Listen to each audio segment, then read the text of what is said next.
sehingga merupakan tuduhan yang amat keji oleh sebagian orang yang tidak paham ilmu hadis ya terhadap Syekh Albani rahimahullahu taala. Albani mendhaifkan 2 hadis di Sahih Bukhari. Bermasalah enggak? Tuh, kena racun antum kan? Dan tidak didapatkan celaan terhadap Syekh Albani kecuali dari orang-orang yang tidak memahami ilmu hadis dan dari orang-orang yang tidak membaca kitab-kitab beliau ya secara ilmiah. Kalau ada orang berani mendhaifkan hadis dalam Sahih Bukhari, bermasalah enggak orang itu? Seandainya saja Albani menahan diri untuk tidak mengkritisi Sahih Bukhari, nama mereka akan disanjung-sanjung di alam semesta, akan disanjung-sanjung oleh peneliti-peneliti hadis.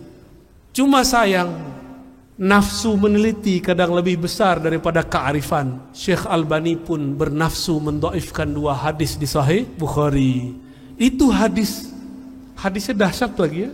Tidak ada ucapan beliau ya, sehingga tuduhan yang sangat keji bahwa beliau mendhaifkan hadis-hadis yang ulama dahulu ya mensahihkannya. Hadis Bukhari yang didhaifkan oleh Syekh Albani, nanti kita teliti, kita takhrij hadisnya. Di mana kekeliruan Syekh Albani, di mana tertipunya Syekh Albani. Tidak ada yang mampu membuktikannya. Nah, dan sebaik-baik jawaban dari Syekh Albani terhadap orang-orang yang menuduh beliau dengan berbagai tuduhan adalah karya-karya beliau. Nah, dan tidak ada yang mampu mendatangkan sebuah bukti. Apa kata Syekh Albani? Ini beraninya dia kepada Rasulullah, beraninya dia kepada ulama-ulama pengabdi khidmah ke Rasulullah. Ini yang meriwayatkan Imam siapa? Abu Daud, Tirmizi, Ahmad. Imam Tirmizi bilang ini hadis sahih, hasan sahih. Apa kata Syekh Albani? Separuh yang awal sahih, separuh belakang enggak sahih. Separuh awal kalimat a'udzu bikalimatillahi tammat sahih. Tapi kalau Ibnu Amr nulis dikalungkan enggak sahih. Padahal sanadnya sama, lafaznya satu. Itu kaidah dari mana cara mentakhrij begitu? Imam Tirmizi bilang sahih, Albani bilang separuh sahih, separuh enggak sahih. Antum ikut siapa? Siapa yang ikut hawa nafsu? Silahkan buktikan kitab beliau, tidak pernah beliau menyebutkan suatu hukum terhadap sebuah permasalahan tanpa dalil dari Al-Quran, tanpa dalil dari hadis atau asar dari para sahabat Nabi, atau paling rendahnya asar dari para tabi'in. Tidak akan kita dapatkan. Kita jadikan saja Albani ini sebagai motivasi supaya ngaji hadisnya lebih benar. Ya, ini terakhir tentang Syekh Albani. Syekh Albani itu mentakhrij, menilai hadis tidak hanya dengan keilmuan, terkadang pakai nafsu. Ya, walaupun mereka bilang mengkritik mereka disebut fitnah, itu bahasa dia. Ya, biarin aja.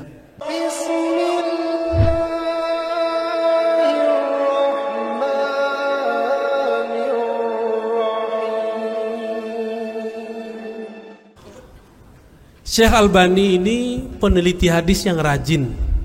Itu yang penting. Jangan berlebihan terhadap Syekh Albani. Yang diteliti Syekh Albani, metodologinya beliau ngerti semua ini. Cuma mereka ini kalah rajin. Ada nggak riwayat Syekh Albani kuliah? Nggak ada kan? Nggak ada, dia bukan kuliahan juga. Jadi Syekh Albani ini belajar cara mentakhrij hadis. Kalau di ma'had mahasiswa Darussunnah itu semester 1 sama 2. Semester 1 dan 2 itu mahasiswa sudah bisa mentakhrij hadis.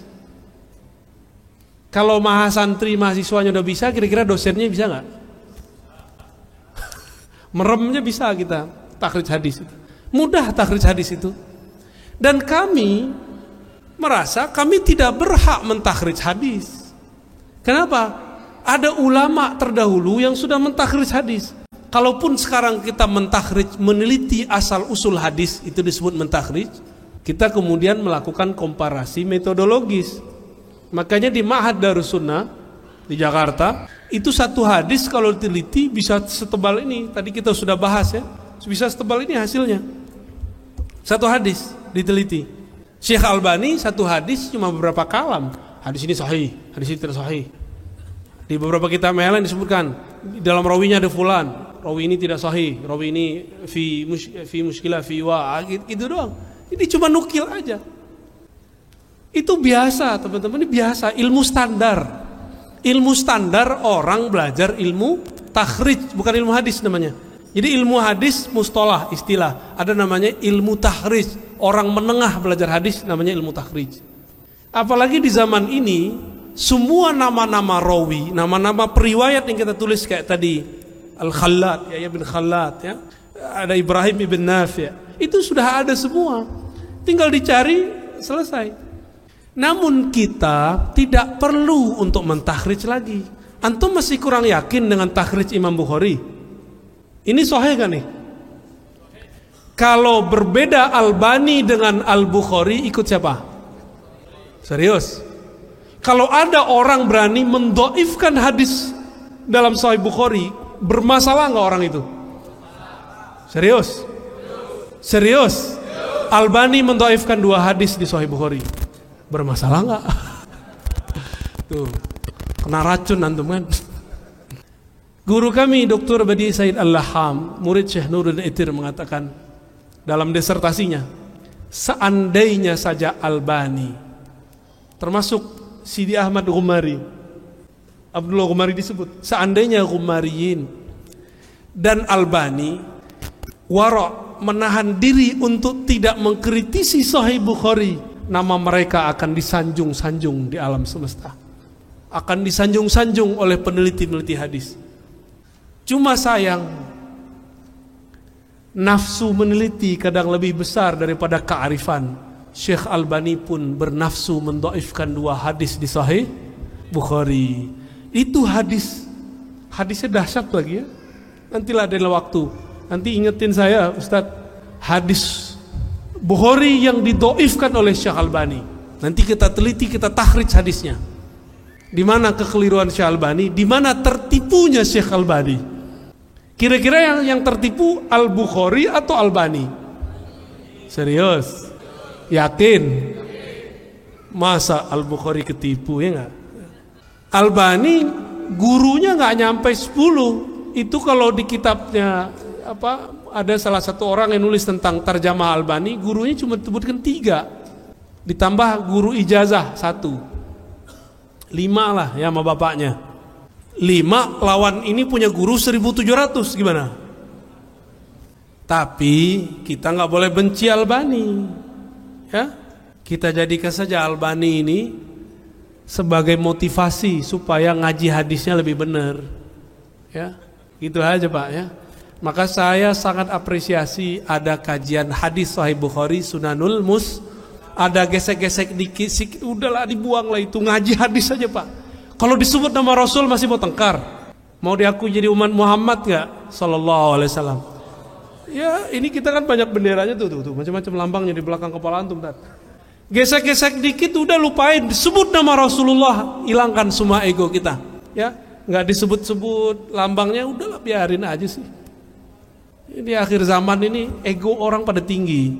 Berhasil melewati itu, antum akan menjadi pejuang-pejuang yang sebenarnya. Ya.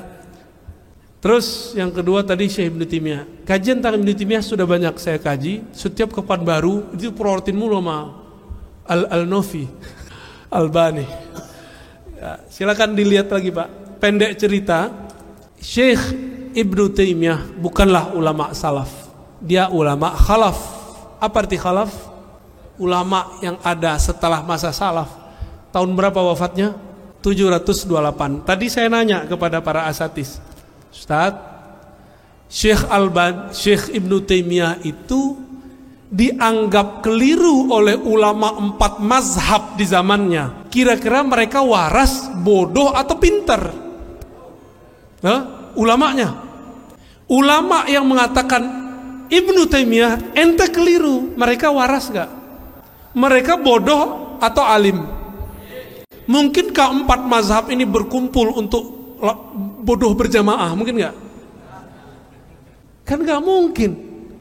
Ini ulama 4 mazhab sepakat untuk mengadili Syekh Ibnu Taimiyah. Ini yang ngomong bukan saya, tapi guru saya Syekh Hasan Hitu. Jadi waktu pengaruh Ibnu Taimiyah ini masih ada dalam pikiran dan dada saya, beliau ngomong begitu. Dan itu kita ditunjuk-tunjuk tuh. Menurut kamu gimana? Di zaman Ibnu Taimiyah dia sudah dilaporkan oleh ulama, dipenjara karena fatwa-fatwanya yang menyimpang. Terus sekarang kamu ngikutin? pusing juga kita ya ditanyain begitu sama beliau. Makanya saya tanya balik sama kita semua. 4 mazhab sepakat mengadili beliau. Mereka waras nggak? Waras. Karena mereka waras, Ibnu Taimiyah ini kemudian di-cut oleh mereka. Itu sebenarnya ya. Tapi di akhir hayat alhamdulillah Ibnu Taimiyah husnul khatimah, karena beliau tidak dipertemukan lagi dengan murid-muridnya, tidak diizinkan lagi nulis. Karena kalau masih nulis, itu fatwa-fatwa anehnya keluar lagi. Akhirnya beliau wiridan. Ingat dulu pesan-pesan Imam Ahmad ibn Athaillah Iskandari. Akhirnya beliau di akhir hayatnya menjadi sufi dan dikuburkan di maqbarah sufiyah, dan dia mengatakan jannati fi sadri. Apa arti jannati fi sadri? Sorgaku di dalam dadaku. Enggak, coba antum buka ladanya, ada sorga enggak di situ? Sorga di mana? Inda sidratil muntaha. Kan begitu kan di Quran? Sorga itu ada di sampingnya, di sekitar Sidratul Muntaha. Sekarang Ibnu Taimiyah bilang jannati fi sadri, surgaku di dalam dadaku. Ini sufi nggak nih yang ngomong begini? Hanya sufi Pak yang ngomong begitu. Terus mereka ntar ngomong apa nih pikir Ibnu Taimiyah? Nggak mungkin. Ya udah antum baca kitab Al-Wabilus Shayyib, karya murid terbaik Ibnu Taimiyah, namanya Ibnul Qayyim Al-Jauziyah. Itu kitab tarekatnya Ibnu Qayyim, tarekatnya Ibnu Taimiyah. Itu kitabnya. Nggak percaya baca kitab itu. Di sana ada cara berguru, adab bermursyid, faidah berzikir. Cuma sayang itu kitab belum diterjemah. Ya. Jadi karya tasawuf Imam Salafi. Nah itu dia. Al-Wabilus Shayyib karya Imam Ibnul Jauzi yang sudah diterjemah Madarijus Salikin. Tahapan-tahapan orang suluk. Siapa yang nulis? Ibnu Qayyim Al-Jauziyah. Berarti di akhir hayatnya para imam salafi ini mereka menjadi sufi. Di kitab Madarij itu ada pujian-pujian terhadap tasawuf. Terus mereka sekarang ngomong apa? La taqra hadhil kutub. Jangan baca kitab ini. Begitu ngomongnya. Giliran gak cocok sama nafsunya dibilang. Jangankan itu. Ini terakhir tentang Syekh Albani. Syekh Albani itu mentakhrij, menilai hadis tidak hanya dengan keilmuan, terkadang pakai nafsu. Apa buktinya? Ada hadis di Abu Daud, ada hadis di Tirmizi, ada hadis di Ahmad. Hadisnya sama. Sayyiduna Abdullah bin Amr itu menuliskan nama Allah yang kemudian dijadikan jimat atau rajah untuk anaknya. Pernah nonton film Si Pitung nggak teman-teman dulu? Itu ada jimat nggak? Jimat gede itu ya, mirip-mirip itu apa namanya? Bukan X-Men, itu apa namanya? Avenger. Tapi beda. Abdullah bin Amr menuliskan a'udzu bikalimatillahi tammat min syarri ma khalaq. Terus ada lafaz tambahannya, min ghadabi bla bla bla bla. Ditulis, dikalungkan ke anaknya yang belum bisa baca tulis, belum bisa membaca. Syirik nggak? Sahabat loh. Halo. Itu namanya apa bahasa kitanya? Jimat. Maka jimat itu bukan masalah kalung mengalungkannya, tapi yang ditulis apa? Apa yang ditulis itulah halal haramnya. Jangan jimat langsung haram. So ahli tauhid ente ya. Benerin dulu tauhidnya. Kalau masih meyakini nasi yang mengenyangkan, oh itu lebih bahaya dari jimat tuh. Masih yakin propolis yang menyembuhkan dari oh itu bahaya itu. Tapi ngambil asbab dengan obat itu baru boleh ya. Apa kata Syekh Albani? Ini beraninya dia kepada Rasulullah, beraninya dia kepada ulama-ulama pengabdi khidmah ke Rasulullah. Ini yang meriwayatkan Imam siapa? Abu Daud, Tirmizi, Ahmad. Imam Tirmizi bilang ini hadis sahih, hasan sahih. Antum bisa bayangin dokter hadis ini nyebut Imam Tirmizi langsung keluar sahihnya ya. Apa kata Syekh Albani? Separuh yang awal sahih, separuh belakang enggak sahih. Separuh awal kalimat a'udzu bikalimatillahi tammat sahih. Tapi kalau Ibnu Amr nulis dikalungkan enggak sahih. Padahal sanadnya sama, lafaznya satu. Bahasanya apa Ustaz? Tanaqud. kontradiktif. Bahkan dalam dirinya sendiri kontradiktif. Itu kaidah dari mana cara mentakhrij begitu? Nih saya pertanyaan, kalau berbeda murid Bukhari namanya Tirmizi dengan Albani, ikut siapa? Tirmizi lah, ya. Imam Tirmizi bilang sahih, Albani bilang separuh sahih, separuh nggak sahih. Antum ikut siapa? Siapa yang ikut hawa nafsu? Maka benarlah masyayikh Syam, ulama Syam berkata, Albani idza ajabahu sahhaha. Kalau dia takjub dia sahihkan. Wa idza lam yu'jibhu dha'afah. Kalau dia enggak takjub, dhaif. Tuh, dia enggak takjub sama lafaz ini. Bahkan satu lafaz, kalau ngikutin kaidah ilmu hadis, sanadnya sahih, lafaznya tidak bermasalah. Kenapa dia bagi-bagi separuh? Karena hawa nafsu mazhabiyah. Jadi mazhab ini ada nafsunya. Maka pesan saya terakhir malam ini, sebelum kita tutup kajian, tolong bermanhaj Ahlussunnah bukan dengan ambisi, bukan dengan emosi. Berakidahlah dengan hati. Ya, maka kalau berakidah dengan hati, maka muncullah rahmah. Jadi jangan pernah benci Salafi, jangan pernah benci Ibnu Taimiyah. Kritik boleh, tapi benci jangan. Bisa bedakan? Ya, walaupun mereka bilang mengkritik mereka disebut fitnah, itu bahasa dia. Ya, biarin aja. Kita nggak usah tanggapi banyak-banyak. Irhamu man fil ard, yarhamukum man fis sama. Sayangi makhluk di bumi, maka yang di langit malaikat pasti sayang kamu. Malaikat tidak mungkin sayang kecuali Rabbul Arsyil Azim menyayanginya. Allah Ta'ala yang istawa alal arsy akan menyayanginya. Semoga yang hadir malam ini mendapatkan percikan kasih sayang Allah SWT. Allahumma bihaqqi Sayyidina Muhammad. Ya Allah, dengan cinta kami, dengan iman kami yang tidak sempurna ini ya Allah, tolong sempurnakan ya Allah. Maka rahmatilah kami dengan berkah Nabi Muhammad sallallahu alaihi wasallam. Allahumma bihaqqi sunanikal Mustafa. Ya Allah, dengan sunnah-sunnah Nabi Engkau yang terpilih, maka pilihlah kami menjadi pujang-pujang Ahlus Sunnah wal Jamaah. Ya Allah, ya Rahman, ya Rahim, akhrij min qulubina asyirk. Ya Allah, buang, bersihkan kalbu kami daripada syirik, bersihkan kalbu kami daripada hasad, bersihkan kalbu kami daripada iri dengki, bersihkan kalbu kami daripada su'uzan, bersihkan kalbu kami dari semua penyakit kalbu, terutama lalai kepada Engkau. Allahumma salli ala Sayyidina Muhammad. Sama-sama baca, Allahumma salli ala Sayyidina Muhammad. Ya Allah, sampaikan salam rindu kami, salam cinta kami kepada baginda Nabi Muhammad sallallahu alaihi wasallam. Ya Allah, sampaikan salam maaf kami.